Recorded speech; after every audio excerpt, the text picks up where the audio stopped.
So right right off the bat to get started, Jeff actually brought up a great point that I actually haven't gone over as to like how to structure our directories. Some anonymous person, not named Jeff, brought this up, and I thought it would be good to go over while I'm recording. So we're recording. Initially, I set up two repositories. So I have this coding one, which I actually didn't end up using. My main one is galvanized. So you can kind of see already how I have everything set up. I have my actual coding in here. I can't make this any bigger, unfortunately, but what I can do is switch it to kind of this like icon style. So this is for my morning class. I have this separated so that if I was to go and evaluate any of my students, my other students' work, all of it's in here. So this is how I have broken down my students. I forgot this isn't Linux. That's how I broke down my student work file. I do not. There we go. This is not for OCD people. There we go. Coding, I think, is just kind of random stuff. So this is where I have like most of my vets in tech examples. I didn't end up really using this. I've been kind of all over the place with you guys as far as like directories, just like showing you how to traverse your directories using the terminal. Again, we can get there by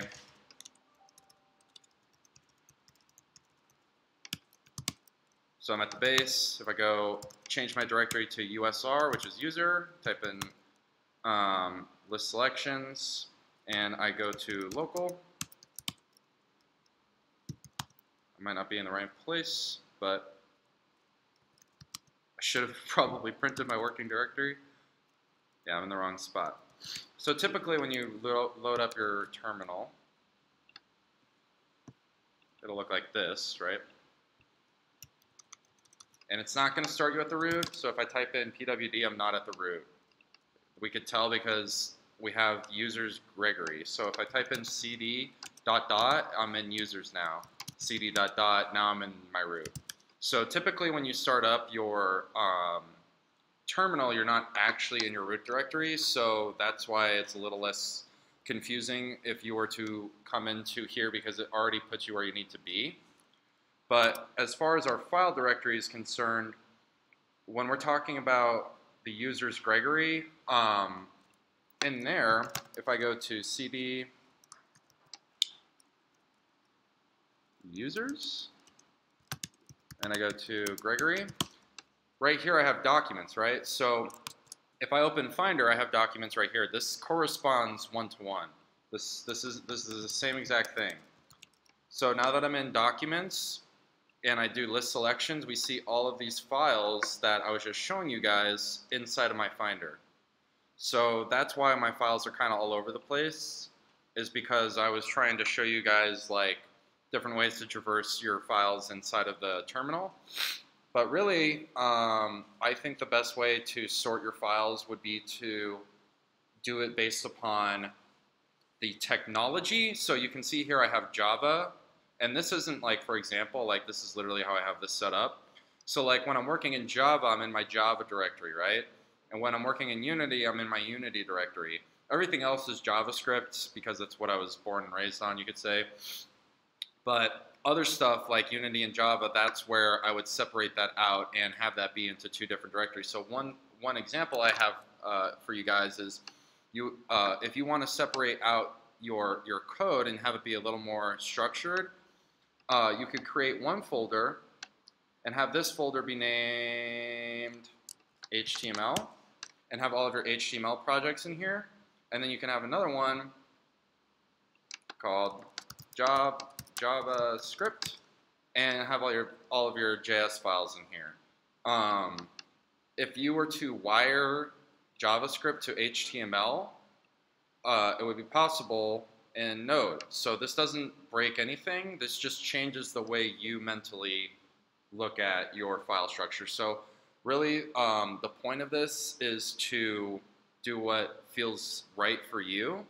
And this is personally how I separate out my projects, especially when I'm learning, is kind of like based upon the technology that it's working with. So if I was in here, I would have all of my HTML files in here, and I would be able to click on them, and then VS Code would open, and I would have my HTML file available here, right? So there's not a real right way or wrong way to do this, because the problem would be right here in the style sheet, where if I wanted to reference a specific CSS file, I would need to keep in mind where that CSS file exists, right? So over here, if I created another folder, CSS, it's not like I can't access this if I'm in here, but I just need to keep in mind that these are two different directories.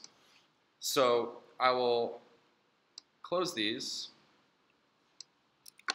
Now, for all intents and purposes, I have like a blank slate in VS Code, right? If I go into HTML, it's not going to let me create a new file. So this is kind of where your terminal is handy, because if I right-click here, I can't just create a base text file. So I actually am going to do that real quick.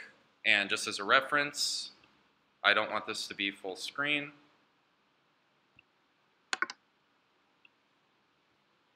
I want you guys to see what I'm doing over here. So let's make this a little bigger. I didn't realize I was going to make the window bigger.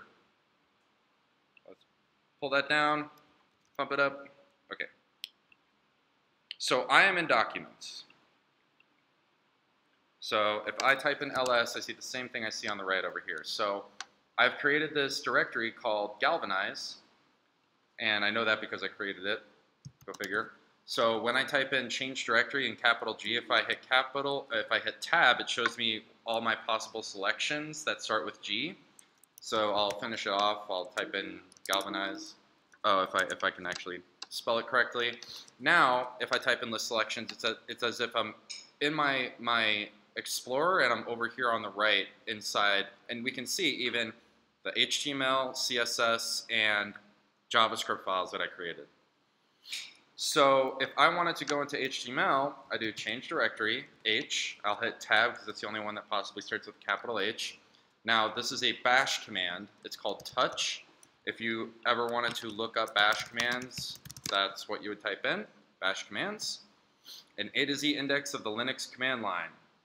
So bash is based on Unix. It's not based on Linux. We don't need to get necessarily into that right now. But for all intents and purposes, bash is a shell. It's a terminal. It means born again shell. That's what it stands for. As a matter of fact, it probably says it right here. It's created by Brian Fox for the GNU project, which is like General Something Utility Project. It's a free software replacement for the Bourne shell. So previously, programmers before the bash shell were working with a shell called Bourne. So Linux came around and created this free open source paradigm, and this guy, Brian Fox, created a new version of the Bourne shell called bash, and so that's what we're using right now. So if you type in bash commands, you might see some Linux stuff because it's open source, and it's based on Unix, but it's not specific to Linux. That's the point I'm trying to hammer home, is this isn't a specifically Unix thing, or pardon me, Linux thing, it's a Unix thing. So if I Google Unix operating systems, what's the difference between Linux and Unix? They're not the same thing. What's the difference between Unix and Windows? Those are two completely different things. Windows is based off of a distribution called FreeBSD, and Unix is based off of the Unix paradigm. So this is why Windows and Mac don't get along very well, because they're based on essentially two completely different shells. So this is why Mac aren't really that great at like gaming, because they're not necessarily programmed from the ground up to be compatible with gaming. They're based on the Unix paradigm. They're not based on the Berkeley State distribution of the Unix software.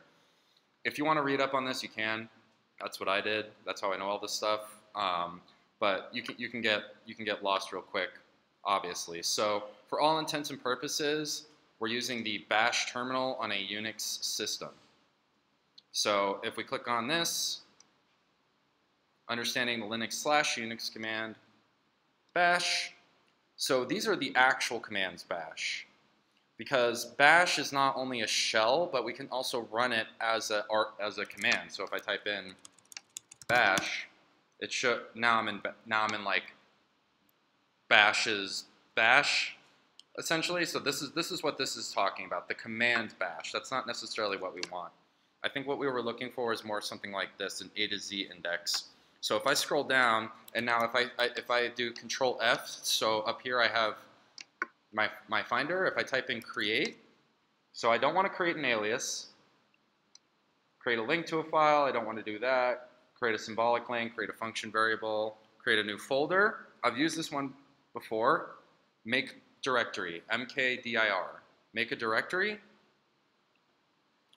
make a hybrid ISO 9660 Joliet HFS file system. This doesn't even have a hyperlink, so that's probably a deprecated feature. We actually don't end up arriving at touch. So let's see what it says. Change file timestamps.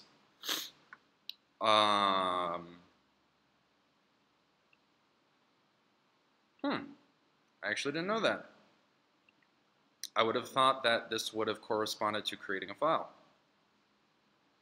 But luckily, I am here to show you guys that you can use this Unix bash command to create a just base normal. Well, let's see if we can do it from here. So I typed in bash, and now I am in this bash terminal. If I type exit, I leave that nested bash terminal, and so now I'm back in the base. If I type touch and I do example.html, that's essentially a empty text file. And so if I type in code example, it's going to open up VS Code, and now I'm at this base HTML file. And if we look here, it automatically put me inside of this directory with the HTML. We type HTML, bring our boilerplate in. This is where our separation kind of becomes a concern. So if I wanted to make sure I could talk to the CSS files in the other directory, I would do exactly what I would do in my terminal in order to get there. So if I wanted to get to the CSS directory, what I would do is I would type in cd, change directory, ... which means go up one level, /CSS. Now to prove that, I'll just type in C and I'll hit tab, and we can see that I have this, it auto-completed that line for me because it knew what I was talking about. So now when I enter that in, I'm in the new other directory that is right alongside this one. So we have HTML here, CSS here. I went up one level, so I was in here. This is where I'm at, example. I went up one level, so we're in Galvanize. We went outside of the HTML directory. And then when I typed in /CSS, it knew that we were talking about this directory. So if we wanted to create a CSS file in here, we would do the same thing, touch example.css, and look at that. Creates it over here. And so the reason that this is important to know is because over here, when we finally want to link these together, we type in the same thing that I did to get to that other directory from the HTML file. We do ..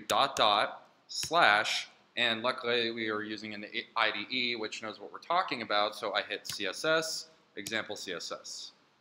So that would be where you might want to keep in mind the separation of all of your file types. Other than that, you can still wire everything together and it's not going to break anything. And we can do that here just simply by hrefing that path, essentially from where this file exists. So if we pretend like we're this file, and we're living in this little tiny world, and the computer's going through this code, and then it hits this hyperlink reference, it's going to follow this path as if it was like a terminal, right? So if we're in this HTML file right here, if we follow these commands, let's go up one level, let's go to CSS, and let's open example CSS. There we go.